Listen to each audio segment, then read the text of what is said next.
الشیطان الرجیم صدق اللہ مولانا العظیم۔ اللہ سبحانہ و تعالی سورہ نحل آیت نمبر 98 میں ارشاد فرماتا ہے کہ جب تم قرآن کریم پڑھنے لگو تو شیطان مردود سے اللہ کی پناہ مانگو۔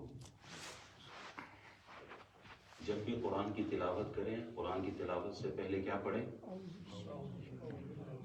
تعوذ پڑھیں، یعنی اعوذ باللہ من الشیطان الرجیم۔ یہ تلاوت سے پہلے ہم کیوں پڑھتے ہیں؟ اس کا فلسفہ کیا ہے؟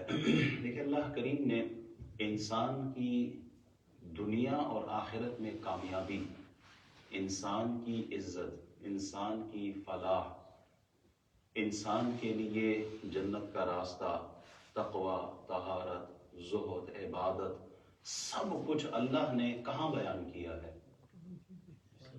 قرآن کریم کے اندر بیان کر دیا ہے۔ اللہ نے اپنی محبت، اپنی رضا، اپنا قرب، اللہ تک پہنچنے کا راستہ کیا، وہ سب اللہ نے قرآن کے اندر بیان کر دیا۔ جنت تک کیسے پہنچ سکتے ہو؟ جنت کا راستہ کون سا ہوگا؟ صراط مستقیم ہے کیا؟ جنت کی جو نعمتیں ہیں، حور و غلمہ ہیں، نہریں ہیں، طرح طرح کی اللہ نے وہاں نعمتیں رکھی ہیں، تمہیں وہ کہاں سے ملے گی، کیسے ملے گی، راستہ کیا ہے وہاں تک پہنچنے کا، وہ سب اللہ نے قرآن کے اندر بیان کر دیا۔ جہنم کے خطرات کیا ہیں، جہنم کی آگ کیا ہے، جہنم کی ذلت کیا ہے، جہنم میں کیا کچھ رکھا ہے، وبئس المصیر، سارا کچھ برا ٹھکانہ وہ اللہ نے کہاں بیان کر دیا؟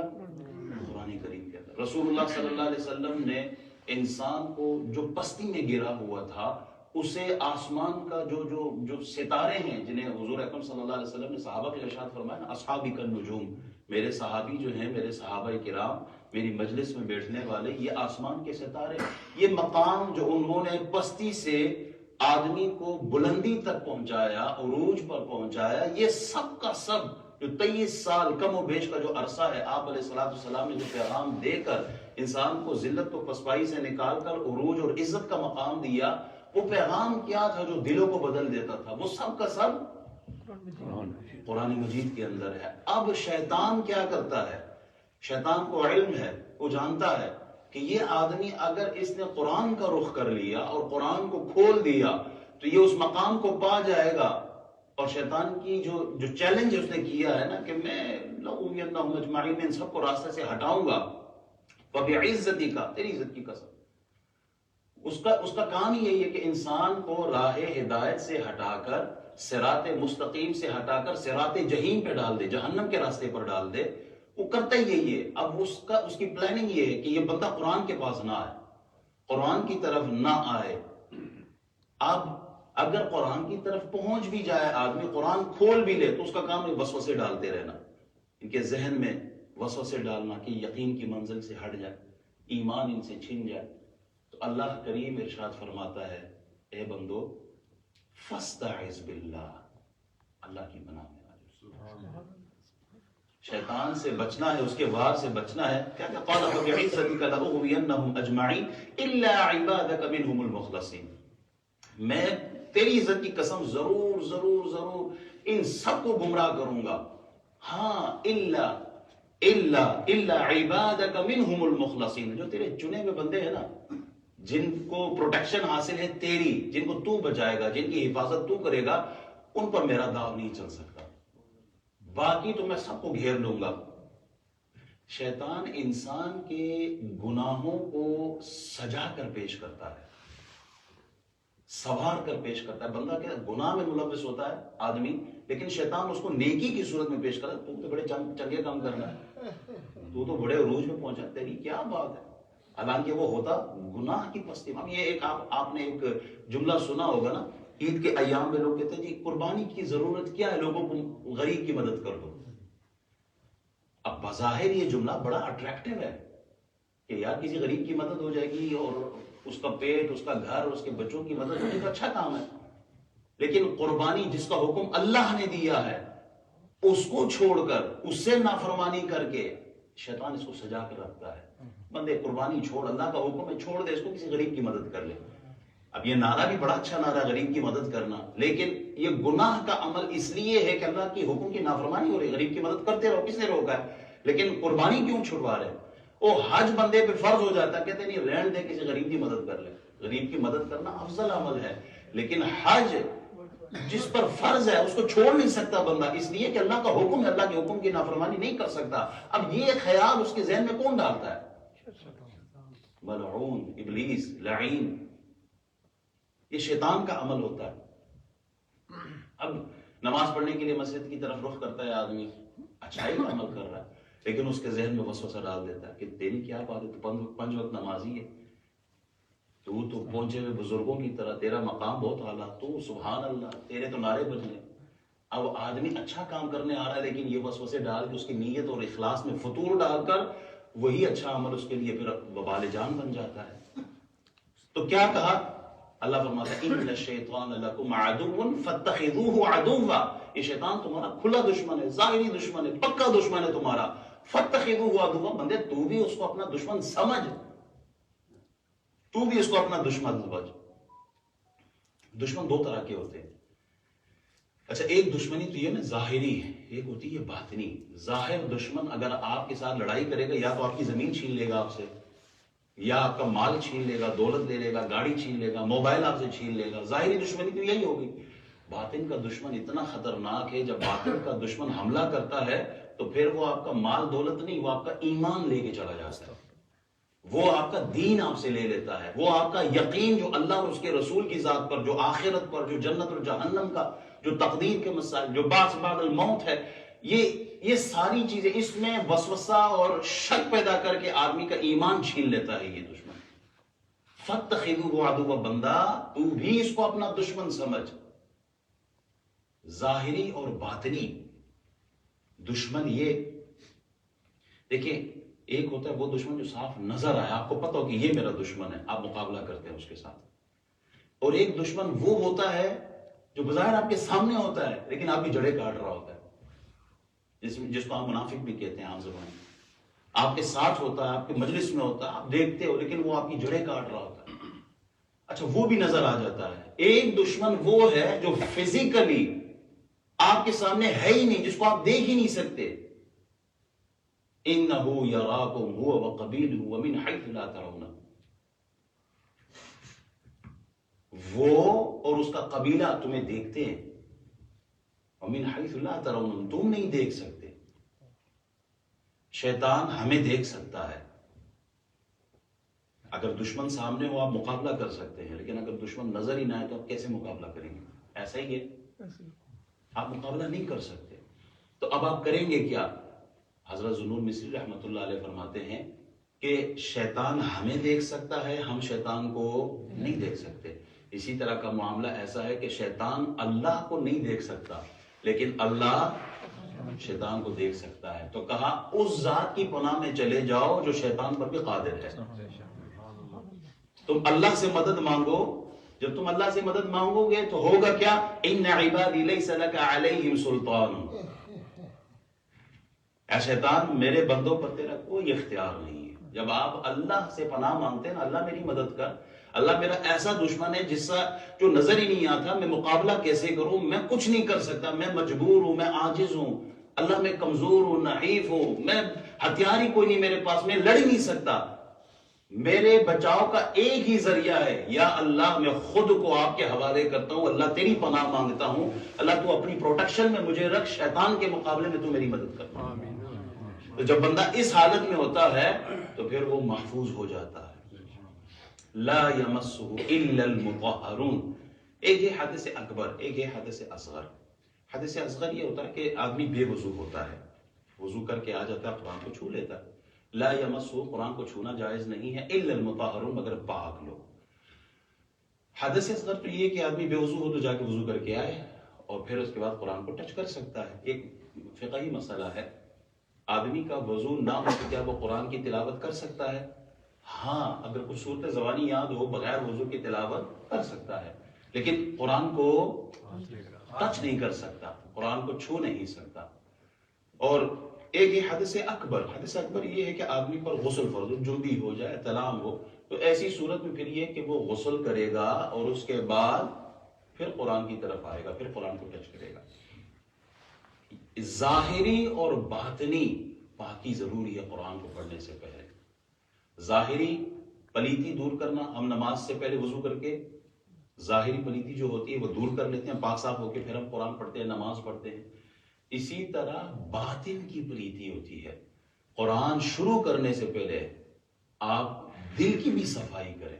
قرآن کو چھونے سے پہلے آپ اپنے اندر سے جو غلاظت ہے نفس کی، تکبر ہے، غرور ہے، حسد ہے، جیلسی ہے، ایک دوسرے سے گروجز ہیں، غیبت، چغلی، تہمت، یہ ساری چیزیں جو انسان کے دل میں ہوتی ہیں نا، فرمایا لا یمسہ الا المطہرون، ظاہر بھی پاک کرو اور باطن بھی پاک کرو۔ پھر جب تم قرآن پڑھو گے تو قرآن کا ایک ایک حرف نور بنتے ہوئے تمہارے سینوں میں اللہ داخل فرماتا ہے۔ ہم زبانوں سے تو قرآن کی تلاوت کرتے ہیں، لیکن اندر جو دل اصل ہے، دیکھیں ایک ہے زبان، ایک ہے آنکھ، ایک ہے ہاتھ، یہ سارے عضو انسان کے باڈی پارٹس ہی ہیں، لیکن ان کو چلانے والا اندر سے باڈی میں کیا ہے؟ دل ہے۔ دل ہی بند ہو جائے تو آنکھ بھی، ہاتھ بھی، زبان بھی، ناک، کان سب کام چھوڑ دیتے ہیں اگر دل کام چھوڑ دے۔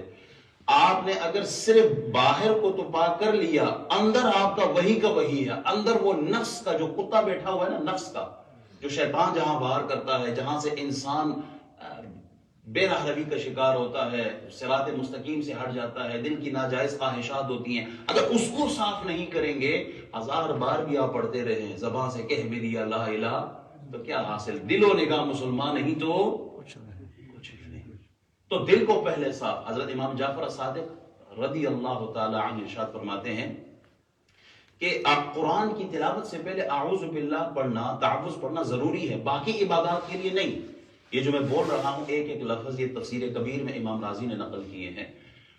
فرماتے ہیں کہ قرآن کی تلاوت سے پہلے اعوذ باللہ پڑھنا ضروری ہے، باقی عبادات سے نہیں۔ کہا اس کی وجہ کیا ہے، اس کی حکمت کیا ہے؟ کہ اعوذ باللہ، زبان جو ہے نا، زبان یہ بعض اوقات غیبت کر جاتی ہے، بعض اوقات جھوٹ بول دیتی ہے، بعض اوقات کسی کی چغلی لگا دیتی ہے، تو یہ زبان ناپاک ہو گئی ہے۔ اس زبان کی ناپاکی کو دور کرنے کے لیے تعوذ پڑھا کریں، اعوذ باللہ من الشیطان الرجیم۔ اعوذ باللہ پڑھنے سے ظاہری صورت وہ تو وضو سے پاک ہو گیا، لیکن تعوذ پڑھنے سے زبان کی جو روحانی کیفیت ہے اللہ وہ بھی بدل دیتا ہے۔ ہم وضو کرتے ہیں تاکہ وہ ناپاکی دور ہو اور ہم جسم جو ہے وہ نماز کے قابل ہو جائے، اسی طرح تعوذ پڑھنے سے روح جو باطنی کیفیات ہے وہ تلاوت کے قابل ہو جاتی ہے۔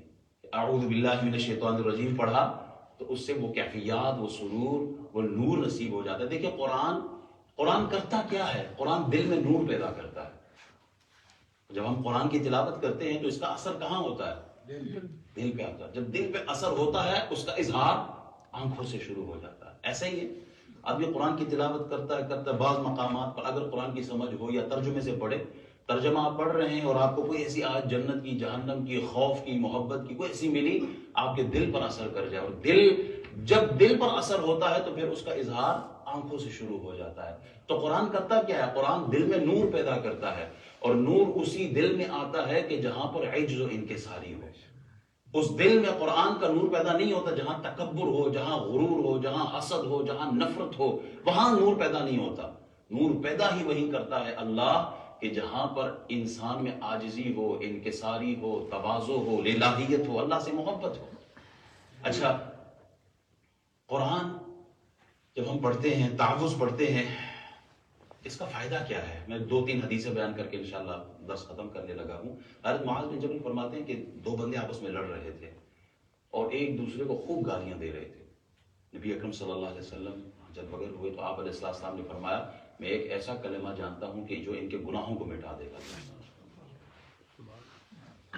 بعض کلمات ایسے ہوتے ہیں جب ہم ادا کرتے ہیں اس سے ہماری برائیاں، گناہ بڑھتے ہیں، بعض کلمات ایسے ہوتے ہیں جو ان گناہوں کو ختم کر دیتے ہیں، مٹا دیتے ہیں۔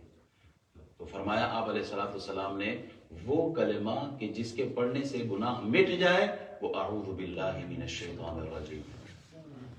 اسی طرح کی ایک اور حدیث ملتی ہے کہ جس میں نبی اکرم صلی اللہ علیہ وسلم نے 2 آدمیوں کو دیکھا کہ وہ آپس میں لڑ رہے تھے، اور ایک آدمی پر غصہ اتنا غالب تھا، اتنا زیادہ شدید غصے میں تھا ایک آدمی ان میں سے کہ اس کے منہ سے جھاگ نکل رہی تھی. تو آپ علیہ الصلوۃ والسلام ارشاد فرماتے ہیں کہ میں ایک ایسا کلمہ جانتا ہوں، ایسا کلمہ بتاؤں تم لوگوں کو کہ جس کے پڑھنے سے اس کی یہ حالت ٹھیک ہو جائے، اس کا غصہ ختم ہو جائے. اب وہ کیا ہے؟ اعوذ باللہ من الشیطان الرجیم. آدمی جب غصے میں ہوتا ہے نا بہت بڑے بڑے گناہ کر جاتا ہے، کفریہ جملہ بھی بول دیتے ہیں بعض لوگ. غصے کی کیفیت میں آدمی بعض اوقات ایسے ایسے کلمات بول دیتے. میں کل ایک بندے سے بات کر رہا تھا تو اس نے دوران ایک گفتگو، اس پہ کوئی تکلیف تھی، وہ ایسا جملہ اس نے بول دیا کہ میں کام گیا، اور مجھے سمجھانا پڑا کہ ایسا نہیں بولنا چاہیے تھا آپ کو. کیوں؟ بعض اوقات سٹریس میں ہوتا ہے آدمی، ٹینشن میں ہوتا ہے اور زبان سے نکل جاتا ہے. تو غصے کی کیفیت میں آدمی بیٹھے بیٹھے میاں بیوی کے آپس میں کوئی بات ہو رہی ہوتی ہے، غصے میں آ گیا یہ لے فارغ کر دیا، بعد میں پھر سر پوچھتا کہ یا اللہ یہ میں نے کیا کر دیا. امام صاحب میں غصے انسان. غصے کی کیفیت جب بھی میاں بیوی کے درمیان خاص طور پر جب بھی ایسی کیفیت آئے، اعوذ باللہ من الشیطان الرجیم. اسی طرح بعض اوقات آدمی غصے میں آ کر دوسرے کے ساتھ زیادتی کر دیتا ہے، ظلم کر دیتا ہے، دوسرے کا حق مار دیتا ہے. غصے کی کیفیت میں آدمی جب ہوتا ہے تو پھر ہی ایک دوسرے سے نفرت کرتے ہیں. تو ایسی کیفیت جب بھی کسی پر آئے تو اسی وقت اعوذ باللہ من الشیطان الرجیم، لا حول ولا قوت الا باللہ العلی العظیم. جب بھی دو بندوں میں آرگومنٹ ہو نا، ایک چپ کر جائے، لڑائی ختم ہو جاتی ہے. یا اعوذ باللہ پڑھ لے، یا لا حول ولا قوت الا باللہ پڑھ لے. کھڑا ہے تو بیٹھ جائے، بیٹھا ہے تو لیٹ جائے، جا کے وضو کر کے آ جائے، تو پھر یہ سٹریس اور ٹینشن ختم ہو جاتی ہے. اسی طرح ایک اور حدیث ہے، رسول اکرم صلی اللہ علیہ وسلم ارشاد فرماتے ہیں جس نے صبح کے وقت 3 دفعہ اعوذ باللہ من الشیطان الرجیم پڑھا اور سورہ حشر کی آخری 3 آیات، هو اللہ الذی لا الہ الا هو عالم الغیب والشہادہ هو الرحمن الرحیم هو اللہ الذی لا الہ الا هو الملک القدوس، سب پوری آیت آخر تک جس نے پڑھ لی، اللہ سبحانہ وتعالی 70,000 فرشتے، کتنے؟ 70,000 بندہ گمان ذرا کرے نا، ایک فرشتہ بھی کافی ہے، معصوم ہے، وہ ہاتھ اٹھا کے دعا کرے اللہ کے حضور دعائیں مقبول. 70,000 فرشتے اس بندے کے لیے دعا کرتے ہیں، اور اگر وہ اس دن فوت ہو جائے تو اس کا نام شہیدوں میں لکھا جاتا ہے. اگر یہ عمل صبح 3 دفعہ یعنی 3 دفعہ اعوذ باللہ پڑھنا ہے اور آخری جو سورہ حشر کی 3 آیات ہے اس کو 1 دفعہ پڑھنا ہے، کتنا ٹائم لگے گا؟ میکسیمم منٹ بھی نہیں لگتا. اور کتنی فضیلت ہے، 70,000 فرشتہ اس کے لیے دعا کرتا ہے. فوت ہو جائے تو شہید کہلاتا ہے. یہی عمل وہ رات کے وقت کرے، شام کے وقت کرے، صبح تک فرشتے اس کے حق میں دعائیں مانگتے رہتے ہیں. اللہ ہمیں توفیق عطا فرمائے. اسی طرح جو بندہ 10 دفعہ، یہ بھی رسول اللہ صلی اللہ علیہ وسلم کی حدیث مبارک ہے، فرماتے ہیں جو آدمی 10 دفعہ اعوذ باللہ من الشیطان الرجیم، اعوذ باللہ من الشیطان الرجیم دن میں کہتا ہے نا، 10 دفعہ جو بندہ تعوذ پڑھے، رسول اللہ صلی اللہ علیہ وسلم ارشاد فرماتے ہیں کہ ایک فرشتے کی ڈیوٹی اللہ لگا دیتا ہے کہ شیطان کو اس کے قریب نہیں آنے دیتا. فرشتہ جو ہے وہ شیطان کو دور کرتا ہے. کتنا عمل ہے، کتنا مشکل ہے. 10 دفعہ اعوذ باللہ پڑھ، بندہ نفس بھی کنٹرول میں رہتا. حضور علیہ السلام فرماتے ہیں آدمی جب کہیں جاتا ہے نا، کہیں پڑاؤ ڈالتا ہے، کہیں پر بھی آپ جائیں تو اپنی پروٹیکشن کے لیے اعوذ بکلمات اللہ التامات من شر ما خلق یہ پڑھا کرے. جب تک وہاں رہے گا کوئی چیز اسے نقصان نہیں پہنچا سکتی. یہ رسول اللہ صلی اللہ علیہ وسلم کا قول مبارک. اسی طرح ایک اور حدیث نبی اکرم صلی اللہ علیہ وسلم فرماتے ہیں جب تم نیند میں ڈر جاؤ نا تو کیا پڑھو؟ اعوذ بکلمات اللہ التامات من غضبہ وعقابہ وشر عبادہ ومن شر الشیاطین وان یحضرون. یہ پڑھ لیا کریں. حضرت اسی روایت کے متعلق تفسیر کبیر میں موجود ہے، عبداللہ بن عمر رضی اللہ تعالیٰ عنہ اپنے بالغ غلاموں کو یہ تعلیم دیا کرتے تھے اس حدیث کی، اور جو نابالغ ہوتے تھے نا یہی حدیث، یہی الفاظ لکھ کے بچوں کے گلے میں تعویذ کی صورت میں ڈالا کرتے تھے. ہمارے یہ بھی بہت بڑا ایک مسئلہ ہے کہ جی تعویذ جائز نہیں ہے، گناہ ہے، تعویذ شرک ہے، تعویذ یہ جو تعویذ کفر پر، شرکیہ منتر پر، جادو کے کلمات پر ہو اس کو کون جائز کہتا ہے؟ وہ تو ہے ہی ناجائز. اور جن تعویذات میں اللہ کا کلام ہو، رسول اللہ کی حدیثیں ہوں، دعائیں ہوں، وہ تو قرآن حدیث سے ثابت ہے. حدیث کی جو بھی میں نے آپ کے سامنے پیش کی. تو ایسی صورت میں آپ دعا پڑھا کریں.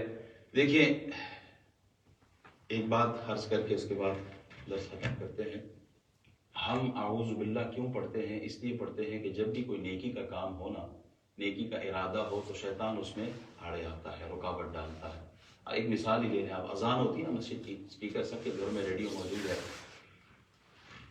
-7 ٹیمپریچر، -8 ٹیمپریچر میں بھی یہاں مسجد میں نمازی ہوتے ہیں. ایسے ہی ہے، جیسے ہی ارادہ کرتے ہیں. بعض ویسے بھی چیمپئن ہوتے ہیں نا، کہتے ہیں اچھا اذان ہوئی تو بڑے ٹائم ہے، کوئی نہیں 10 منٹ بعد ہی جانا ہے انشاءاللہ مسجد. جو 10 منٹ گزر جاتے ہیں تو شیطان پھر وسوسہ ڈالتا ہے، اور جاننے کی لوڑ ہے، مسجد جاؤ گے تو جماعت تو ہو چکی ہوگی، جماعت تو ختم ہی ہو گئی ہوگی، یا آخری صف میں کھڑے ہو جاؤ گے تو فائدہ کیا، سارے لوگ دیکھ رہے ہوں گے حضرت لیٹ پہنچے. تو اس سے بہتر ہے کہ گھر میں ہی پڑھ لو. اچھا وہ جماعت سے بھی چھڑوا دیتا ہے، پھر گھر میں پڑھتا ہے. وہ کہتا ہے اور تو بڑا ٹائم رہے گا جناب، آرام سے پڑھ لینا. اور جب آخر کے کوئی 10 منٹ رہ جاتے نا، پھر دوڑتے دوڑتے رہ گئے، یہ وضو کیا اور وہ مصلی بچھایا، اور یہ وہ کوے کی طرح، وہ مرغے کی طرح جو ہے نا، وہ چونچ پہ چونچ مارتا ہے جلدی جلدی. اللہ فرماتا ہے فویل للمصلین، تباہی ہے ان نمازیوں کے لیے. اب یہ نماز کا حق تو نہیں ادا ہوا، یہ کس نے کروایا ہم سے؟ اچھا خاصا اٹھنے والا تھا، وضو کرنے والا تھا، اور اسی وقت ہی ارادہ بدل گیا. یہ کیا کس نے؟ اس کا تو عمل اچھا تھا، لیکن شیطان نے وسوسہ ڈالا. اعوذ باللہ من الشیطان الرجیم. نیکی کا ارادہ کرو، فوراً ساتھ اعوذ باللہ پڑھو، یا اللہ مجھے اس نیکی کے کام میں اپنے مقصد تک، اپنے انجام تک پہنچا دیں. آدمی یوں جیب سے مال نکال کر اللہ کے راستے میں مسجد میں اعلان ہوتا ہے نا، مسجد کے لیے چندہ ہے، یہ ہاتھ ڈالا جیب میں، ادھر سے 20 کا نوٹ ہاتھ میں آیا نا، فوراً 600 خیال آ گئے. وہ 20 کا نوٹ مسیحی، وہ بندے خدا دیا، پوری مسجد بھری ہوئی، 4 ہار بنے ہوئے ہیں، تو ہی 20 پاؤنڈ دینے ہیں، باقی کوئی نہیں. ایک دم وہ جو 20 کا خیال تھا نا، 10 پر آ گئے. پھر جب 10 پہ خیال آیا نا، پھر شیطان نے وسوسہ ڈالا، تو ہی 10 والا ہے، بچوں کی ضروریات کون پوری کرے گا، بیگم کے زیور کون خریدے گا، بچوں کی شادیاں نہیں کرانی، وہ حج پہ نہیں جانا. تو یہ نیکی کے، اچھا وہ جو نیکی کا کام تھا نا، وہ سلو 10 سے 5 پر آیا، 5 سے 2 پر آیا، 1 پاؤنڈ رہ گیا نا جی. اب پاؤنڈ کا بھی خیال کرتا ہے دے دینا کہ نہیں، کیونکہ پاکستان کے 350 روپے بنتے ہیں. اب یہ خیال کہاں سے آیا؟ یہ شیطان ہی ڈالتا ہے. شیطان یہ کام، یہ خیال ڈال کے، وہ جو آپ کا منصوبہ تھا 20 پاؤنڈ دینا، کتنے ایسے اللہ کے بندے ہوں گے جنہوں نے مسجد کے اندر کتنا کتنا کام کروایا ہوگا، مسجد کی تعمیر میں کتنا حصہ لیا ہوگا، ہزاروں پوڑ لگا دیے ہوں گے اللہ کے لیے. کیوں؟ دل مطمئن تھا. وہ شیطان حملہ بھی کرے نا، ان کا ارادہ بڑا پکا ہوتا ہے، میں اللہ کے گھر کی خدمت کرنی ہے. ایسا ہوتا ہے نا. اور بعض ایسے کمزور پڑ جاتے ہیں کہ 20 سے لے کے وہ واپس 1 کے نوٹ پر آ جاتے ہیں. وہ یہ روایت بھی تفسیر کبیر میں موجود ہے، امام راضی نے اس کو نقل کیا ہے.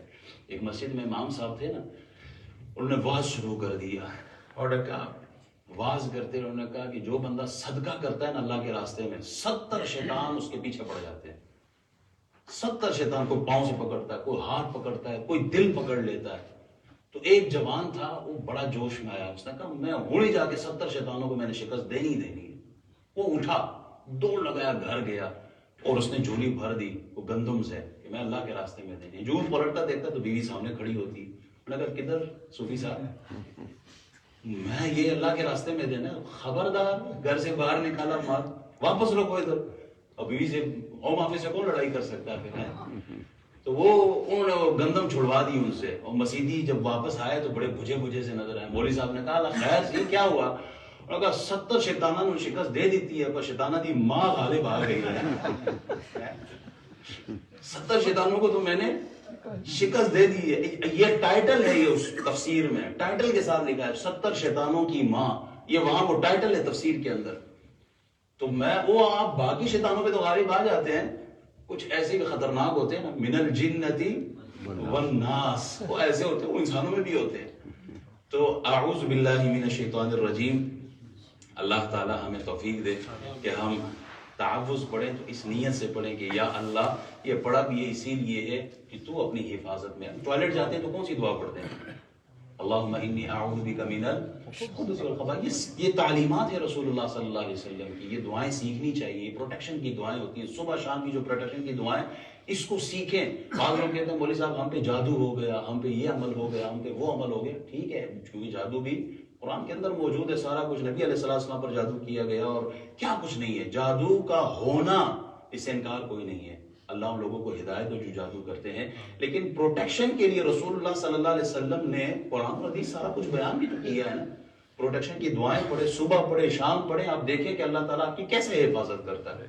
اور بعض کو تو ویسے ہی وہم بھی ہو جاتا ہے، بعض لوگوں کو وہم بھی ہو جاتا ہے. گھر میں کسی کو تھوڑا سا بخار آ گیا تو ہو گیا سانو جادو کرا دیتا ہے. کس کرایا؟ او فلاں کزن نے کرایا، مامے نے کرایا، چاچے نے کرایا. سب سے بڑا پھوٹ تو یہی. تو یہ ایک دوسرے پر اس طرح کی تہمت لگانے سے بھی، ایک دوسرے پر الزام لگانے سے بھی وہ گھر کا ماحول خراب ہو جاتا ہے. تو اس سے بچنے کے لیے اعوذ باللہ من الشیطان الرجیم آپ قرآن کی تلاوت کریں. جس گھر میں سورہ بقرہ کی تلاوت ہو شیطان داخل نہیں ہو سکتا، تو آپ گھر میں سورہ بقرہ کی تلاوت کریں. اللہ تعالی ہم سب کو دینی متین سمجھنے کی توفیق عطا فرمائے.